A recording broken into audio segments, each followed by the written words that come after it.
Salut à tous, c'est Mathieu Delpech et je vais vous donner un peu quelques news. Normalement ce week-end je vais peut-être remettre mon premier dossard. Ça aurait dû être le week-end dernier au trail du Ventoux, mais je suis tombé en vélo le week-end d'avant, j'ai eu 4 points de suture au genou et ça tire un peu. Et donc on va décaler la reprise. Et ce week-end il y a une course seulement en montée, ça s'appelle l'Ultra Montée du Salem. 6 heures de montée non-stop, descente en téléphérique et celui qui fait le plus de dénivelé il a gagné. Donc un truc intelligent, on va aller voir ce que ça donne. Là on est à 2 jours de la course. Je fais un petit tour de vélo tranquille pour profiter du Cantal et puis pour essayer de finir de drainer ce qui reste d'hématome. Et voilà, je vais essayer de vous emmener un peu sur cette course. Regardez un petit peu le Cantal et puis après on va mettre cap sur les Alpes.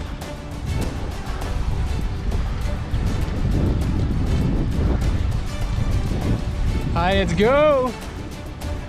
Petit tour de vélo fini, on est de retour à la maison. Je le fais pas toujours, mais comme là il y a une course dans 2 jours, petite collation d'après entraînement. J'ai mis des fruits, des germes de blé et une petite cuillère de miel, de la ruche des volcans pour les connaisseurs. Donc l'idée c'est juste de refaire les stocks de glycogène pour arriver avec des muscles bien pleins pour la course dans 2 jours. Et vu que j'ai bien sué, une petite hydroxydase, de l'eau auvergnate bien minéralisée. Veille de course, je me suis arrêté à Lyon faire une petite cryothérapie chez Cryo Advance. Je pense qu'une cryothérapie juste avant les événements, ça peut être que bénéfique, ça peut permettre d'atténuer toutes les petites inflammations résiduelles pour arriver frais sur la ligne de départ. Ça va là, tu veux pas trop froid? Non, ça va. Mais je m'attendais à pire pour un retour au final. On est trop gentil en fait. C'est dans la tête. Exactement. Bon mais on est en route, direction Genève. Faut pas que je manque la bretelle là. Ah oui, surtout qu'elle est super dure à... Parce que la course est à côté de Genève. Et puis là j'ai la chance d'avoir dans la voiture Margot Ravinet qui fait partie de l'organisation. Donc elle va vous expliquer un peu le format de la course. Alors du coup la course c'est 3 km à peu près. Et pour monter 660 mètres de dénivelé. Et du coup le but c'est de faire le plus de montées en 6 heures.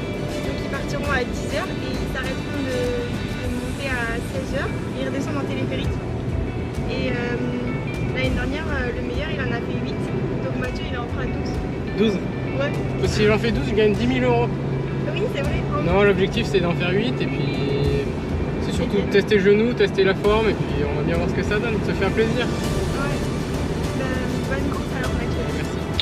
Bon, on est arrivé au pied du mur. J-1, on va aller faire un petit déblocage, on va aller reconnaître la montée. On va déplier un peu les béquilles, voir s'ils répondent bien. Et puis Margot elle va faire sa séance. Et voilà quoi, veille de course. Après 5 heures de voyage, bon c'est pas l'idéal, d'habitude je préfère voyager un peu avant, mais vu que là j'ai pris une décision tardive, j'ai dû faire le voyage en veille de course. Ça va le faire. Let's go! Oh, regarde où tu vas là.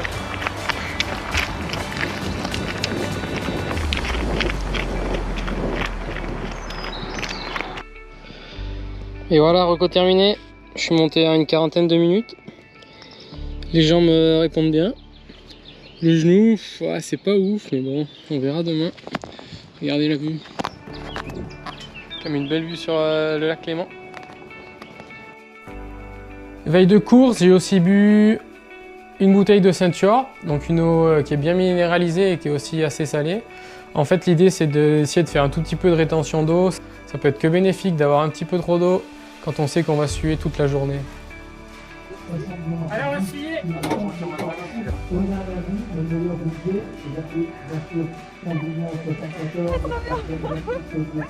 Ça va, sinon vous êtes en forme, on va faire un peu de sérieux. Les jambes sont là. On va bien se protéger, sortez combien et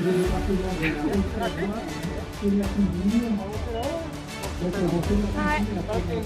Ça va être marrant. Je sais pas si je vais rigoler longtemps par contre. C'est pas non.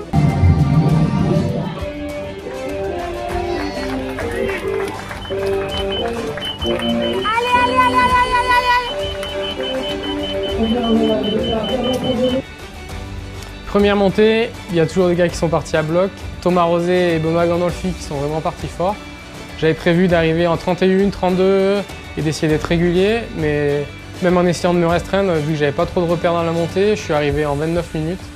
Donc ensuite, je savais que ça allait péter et ça allait être le jeu à celui qui pèterait le plus tard et qui pèterait le moins, mais c'était sûr que ça allait être vraiment dur de continuer sur ces temps-là. Et donc il fallait vraiment faire gaffe à son alimentation, à son hydratation pour essayer de réduire au maximum la déshydratation parce que je pense que c'était vraiment l'enjeu de la journée, de supporter la chaleur. Donc en fait ma stratégie d'alimentation c'était de boire, pas au maximum mais d'essayer de boire beaucoup. Donc en haut de chaque montée, je buvais 2 petits verres de ceinture, un verre d'eau normale et un verre de soda ou de boisson énergétique. Plus j'avais une petite flasque de 250 ml que je buvais à chaque montée. J'avais mon petit repère à 200 mètres de dénivelé et à 400 mètres de dénivelé. Je buvais à peu près la moitié à chaque fois. Et aussi, il y avait un endroit où il y avait un petit point d'eau dans la montée. Je pense que c'était pas buvable, mais il y avait un petit ruisseau. Donc à chaque fois, je trempais la casquette pour essayer de rester le plus frais possible. À chaque ravitaillement aussi, un verre sur la tête. Et puis en bas de chaque montée, avant de partir, il y avait à nouveau un point d'eau. Donc là, je rebuvais. Et donc je pense qu'au final, j'étais à plus d'1 litre par heure. Et en glucides, à peu près à 50 grammes par heure parce que j'avais, en haut de chaque montée aussi, je mangeais soit un petit bout de banane, soit une figue séchée, donc un petit fruit assez digeste. Les ravitaux étaient assez consistants, donc il fallait quand même essayer de résister à la tentation et de rester sur des trucs qui se mangeaient et qui se digéraient assez facilement. Même si sur cette course, comme il n'y a pas de descente, c'est quand même moins traumatisant et il y a moins de choc pour tout ce qui est intestin, tout ça.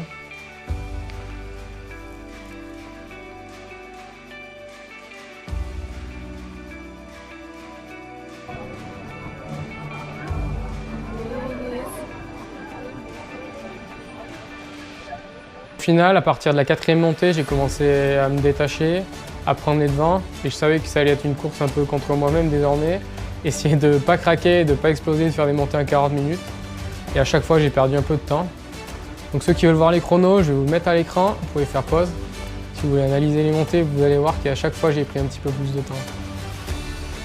Allez Mathieu, allez. Un tonnerre d'applaudissements pour Mathieu Delpech qui a effectué 8 montées, vainqueur de cette 12e La dernière, elle a piqué quand même. avec 8 montées. On va finir. Voyez le déferrage. Comment s'est passée cette course pour toi? Et vu que c'était un peu une inscription de dernière minute, j'ai regardé un peu les palmarès des années précédentes. L'avant-veille, je suis venu voir le parcours la veille et je n'étais pas super serein parce que j'avais un peu mal au genou après que je suis en vélo. Et au final, je suis super content, ça s'est super bien passé. Et là, je suis vraiment trop content. Tout à l'heure. En tout cas, la clé Saint-Julien 74 te félicite vraiment beaucoup pour cette 8e montée. On peut applaudir encore une fois Christophe Delpech. Mathieu Delpech, pardon, excuse-moi, Mathieu. Donc, en tout cas, on peut applaudir encore très très fort Mathieu, Thomas, Benoît, Grégoire et Thomas pour leur brillante prestation aujourd'hui. Bon. Lendemain de course, pas de repos pour les braves. Comme c'est une course où il n'y avait pas de descente, c'est quand même moins traumatisant. Et donc l'idée c'était de faire un bon bloc volume. Donc avec Quentin Succo, on allait se faire une magnifique sortie à vélo dans les Aravis. On s'est bien marré avec son vélo des années 60 et son casque de VTT à doubler tout le monde. Parce qu'il est quand même en canne, l'Astico. Mais malheureusement, j'avais fait plein de belles images bien rigolotes. Mais erreur de débutant, j'ai tout perdu. Donc si vous voulez aller voir sur Strava, il y a 2-3 photos, mais là, il n'y aura pas d'image. Et donc on a fait 120 km, 3000 mètres de dénivelé. Voilà, je vous parle encore depuis le vélo, on est à J+2 de la course. Et je viens de terminer ma dernière séance du bloc autour de l'ultra-montée du Salève. Là, j'arrive au sommet du Semnoz. Petite vue sur la Tournette, sur les Bauges. La séance, c'était 3 fois 15 minutes de force. Fréquence de pédalage autour de 40-50 tours par minute sur le grand plateau. Donc je fais le Semnoz par les chauds. Et là, j'arrive au sommet, je suis dans les derniers 300 mètres. Je vais basculer sur Annecy, aller faire un petit footing pour transférer un peu et tester le genou à plat. Un petit tour chez l'ostéo pour finir le bloc, remettre tout d'aplomb. Je vais rentrer me mettre au frais dans le Cantal. Et voilà, là je suis de retour dans le Cantal. Donc j'ai bien récupéré, je suis bien content. Au final, je suis vraiment satisfait de ma course. Merci d'avoir regardé la vidéo. J'espère que ça vous a plu. Donc vous pouvez vous abonner en cliquant là ou là, je sais plus. Ou regarder une autre vidéo. Puis je vais vous emmener sur les prochaines courses et d'autres conseils sont à venir. Donc restez connectés. Ciao, ciao!